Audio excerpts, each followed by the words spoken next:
St. Maarten has so much to see and do. These are my top 13 things for you to explore in the island of St. Maarten. Where are we going next? Let's go.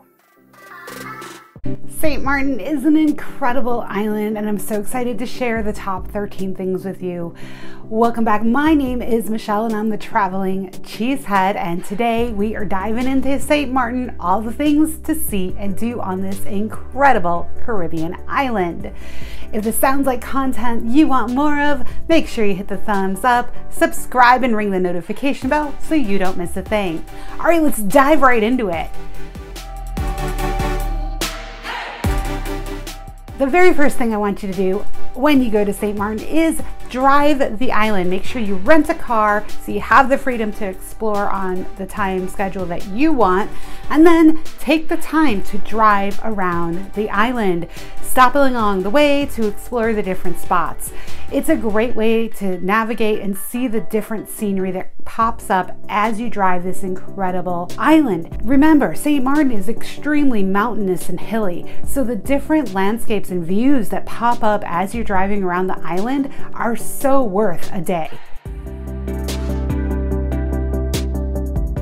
All right, now while you're driving around the island, the next thing you want to be doing is stopping at all of the incredible beaches along the way. So when you need to stop for a picnic on that drive around the island, there are so many beaches that all have their different personalities.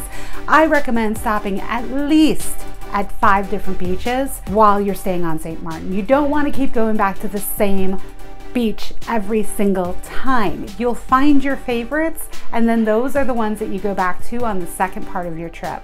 If you're there for a week, first few days, go explore as many as you can, pick your favorites and go revisit them in the second half of your trip. Ladies and some guys, it's time to go shopping in Philipsburg.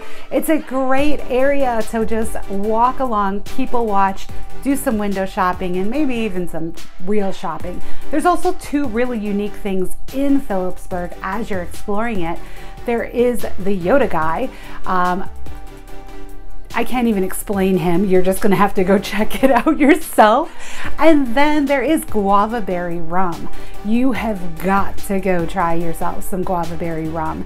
It's incredible. There's lots of rum on the island. A lot of the Caribbean islands have their own different rums, but guava berry is one of my favorites. The other things to explore while you're in Philipsburg is the boardwalk, the Philipsburg market, as well as Great Bay. So don't forget to leave some time to explore those areas when you need a break from the shopping. There's also a million different eateries and bars along the way, so you can really make a great day of just exploring Philipsburg.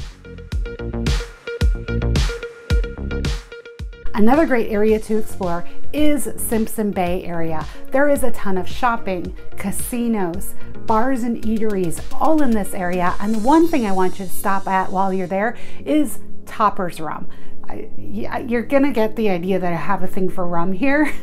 Well, Topper's Rum is sold in select stores here in the United States. If you go to Total Wine & More, and if your state allows, you can find Topper's Rum there. Topper's Rum comes in a variety of flavors, one for every palate. You can stop by, do a distillery tour, and then do a tasting of all the different types of rum so you can get an idea of what your favorite is and take some home with you. All right, so if you've gotten a little tipsy, you might want to go to Maho Beach. Plop yourself down in the sand, away from the jet blast, and get ready for some action. The planes will come landing right over your head, and then they'll take off and blow you into the water. It's a really cool experience. You do need to make sure you're being aware of your surroundings when the planes are taking off. When they're landing, it's not a big deal because they do come right over your head, but when they're taking off, their jet blast will blow everything behind it into the water, so be aware of that. Sunset Beach Bar is right at the end of Maho Beach, and they have a surfboard that has the entire schedule of all the planes coming in for landing and when they're planning on taking off later in the day. So check that out. You can sit at the bar if you would prefer not to be on the sand. or you can find a little corner of the sand. It's not a big beach, so you want to make sure you avoid cruise ship days because it is packed and you won't find any space. So make sure you find a day that there are no cruise ships in port. Go find your spot and enjoy the planes landing on your head. I said to go explore beaches, so this one I want you to go up to the French side and go explore the Orient beach area and take a little side trip out to Pinel Island. It's a really cute little area. They have almost like a private beach, so it's a very relaxing, lots of water sports, and just a kind of different experience than the Dutch side of the island. Just be aware that Orient area is clothing optional, so be careful with the kiddos. While you're up there, you might as well go shop in Marigot. Marigot is kind of the bigger town of the French side and is where the Marigot market is on Wednesdays and Saturdays. Now, they do have certain things open in the market every single day of the week except for Sunday, but Wednesdays and Saturdays are really the big days where everybody comes out. Get there early, go explore and go shopping, and then you can head up to Orient Bay for the afternoon. So the next thing is I want you to go and explore Fort Louis. It is also in Marigot and it is a bit of a climb. So this is where you're going to get your exercise in to work off all that delicious food and beverage you've been drinking while you're on the island. It is a little bit hike up the hill, and I have another video right here that explains and shows the whole day that we spent hiking up there. But the views from up there are incredible. You just got to watch out for, there's lots of iguanas all over. So while we're exploring the forts on the island, you might want to go explore Fort Amsterdam. Now, Fort Amsterdam is missed by most people because in order to access it, you have to go to DV Little Bay, and then you have to tell the guard at the gate that you would like to go see Fort Amsterdam. They will let you in. You can walk up to Fort Amsterdam, which is at the very end of the resort, and up the hill. When you're up there, it gives you sweeping views of downtown Philipsburg, the cruise port on Great Bay, as well as on the other side of Little Bay. So there are some breathtaking views up that way. I highly recommend it. It's not a tough climb. I would say Fort Louis is a little more of a steeper climb, whereas Fort Amsterdam, it's kind of longer, but the grade isn't as steep, but they're so worth it when you get to the top. So a unique area to go to is Pic Paradis, which is on the French side, and it is the tallest point of the island. Now up there is a little place called Lottery Farm. This area is, you do have to pay an admission, but they have all these different ropes courses as well as a nice little pool area where you can relax and enjoy. I believe they have food and beverage services up there as well, but the main attraction is their ropes courses through the tropical jungle up on Pic Paradis. So while we're flying around over on the Dutch side, because they couldn't be outdone by the French side, there is an attraction right above Philipsburg called the Flying Dutchman. And it sounds exactly like it is. It is a zip line that when you get up there, you zip line all the way down towards Philipsburg.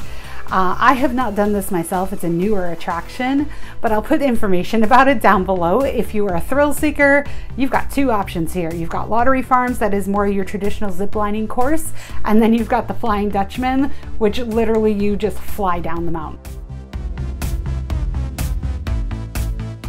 One other thing that you will encounter while you're driving around the island, I mentioned earlier that this is an island that has two countries. Therefore, there is a border, believe it or not, an international border where the Dutch side meets the French side.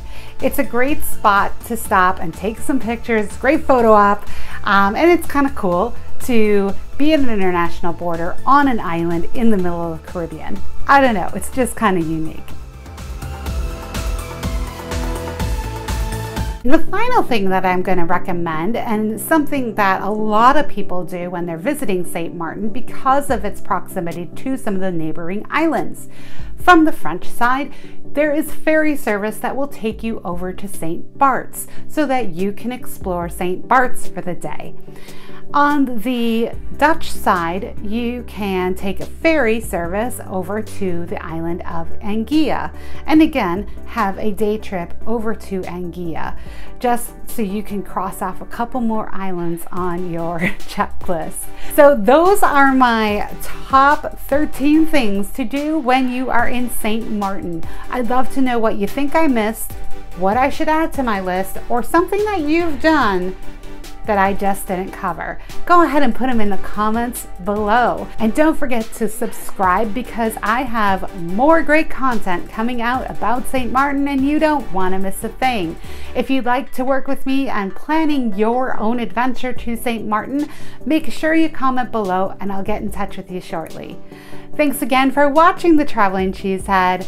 Until next time, travel safe. Where are we going next? Let's go.